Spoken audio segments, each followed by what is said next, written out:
Hey, beautiful people. Welcome to episode 41 of Mr. Clean's Adventures Travel Podcast. As many of you can see, I got my Mr. Clean's Adventures gear on. So I do have hats, t-shirts, and I've been trying to focus on promoting the brand and inspiring travel through wearing some of my gear as I travel around the world the last couple years.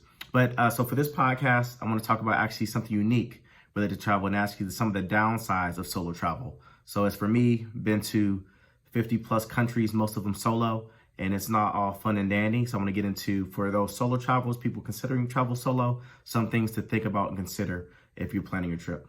All right, so first and foremost, not every country and place has all the activities and amenities to keep you entertained. And so solo travel can be lonely, obviously. So if the energy, the vibe, it could be raining, bad weather, whatever it may be. There are some places I've been, some cities sometimes where it's straight up lonely and you wish that you had a friend or a travel buddy with you on that particular trip.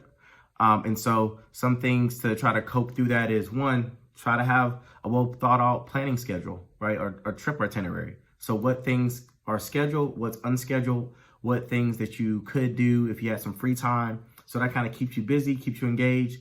And one thing that I've learned that helped me to avoid feeling too lonely during very, very unique times is making sure you get outside, get some sun, go see the locals, go to a market, interact with other travelers. That helps you build some of those relationships, feel calm and relaxed, and continue to find a way to find those human experiences, connections, although you're traveling solo.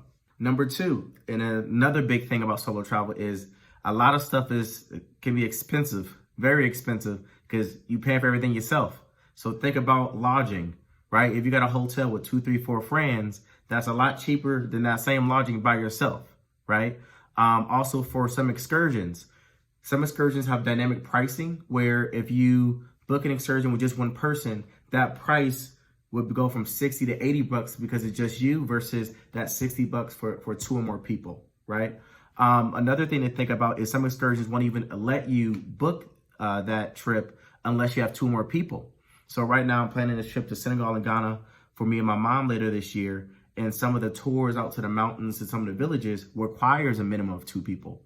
So unless I'm willing to pay that 400 bucks for just me, hopefully my mom can make it, then it just should be 200 bucks per person, right? So there are additional expenses when it comes to traveling solo. So as long as you can manage your flight, your lodging, and make sure you can get around the excursions that may require 2 or more people or individuals, you should be good to go on the cost side. So make sure you also build your cost model, the cost of the total trip, and budget it.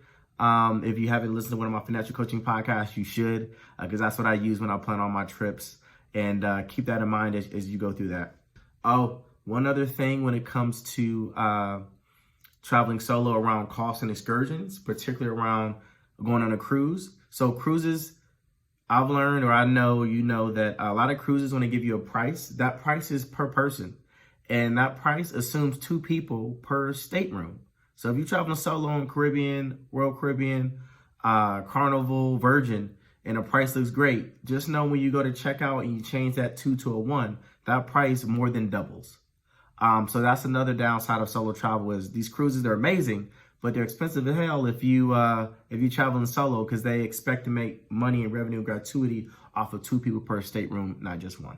And last but not least, number 4 is a big thing is making sure that you feel safe and comfortable as you travel. So me, solo traveler, 270-pound black dude, for the most part, I don't have to worry about individuals, but there could be environments and spaces or neighborhoods where I accidentally walk into may not be the safest. So what are some things that I do that make me feel safe and comfortable as a solo traveler? So one, before I leave, I make sure I complete a U.S. Embassy traveler profile on the U.S. Department of Travel website.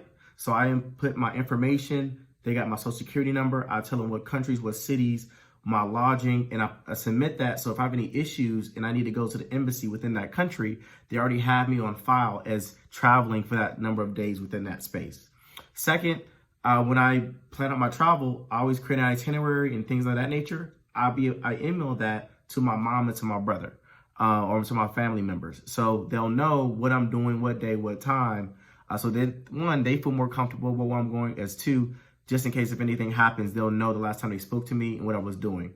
And then thirdly, also on the trip, WhatsApp is a great app that you can use basically any country. And so each day or every few days, I contact my mom or family, just let them know I'm still alive, that I ain't got kidnapped by nobody, and that everything's going well. So those are the things that I do to stay safe and calm as I travel solo. So that's it for episode 41 of Mr. Clean's Adventures Travel Podcast.